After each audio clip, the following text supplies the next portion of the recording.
বিচি টিপতে ভালো লাগে? জানি তো, পুরো মায়ের মতন স্বভাব পেয়েছিস। তোর মাও এই কথাটা বলতো, এখন তুইও এই কথাটা বলছিস। বিচি টিপতে ভালো লাগে। মহারাজের পরে আক্রমণ করলি, তার প্রতিবাদে ভিডিও বানালাম, সেটাকে রিপোর্ট মেরে ওড়ালি।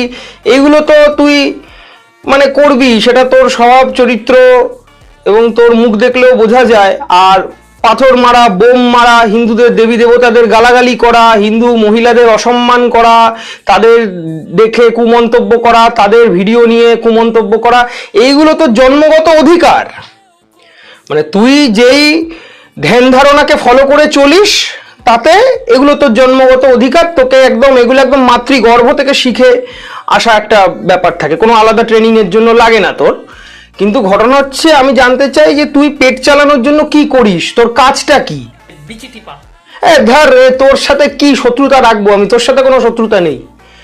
তুই এই যে কথাটা বলে দিলি, তোর কথা শুনে আমার মাঝের পা থরথর থরথর করে কাঁপছে ভয়ে। সত্যি তোর ভয়ে আমার মাঝের পা কাঁপে। হঠাৎ হঠাৎ যখন তোর এইসব কথা মনে পড়ে, আমার মাঝের পা কেঁপে ওঠে।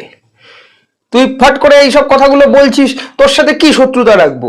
তোর সাথে কোনো শত্রুতা নেই ভাই। আজকের পর থেকে তোরা আমার শত্রুতা শেষ।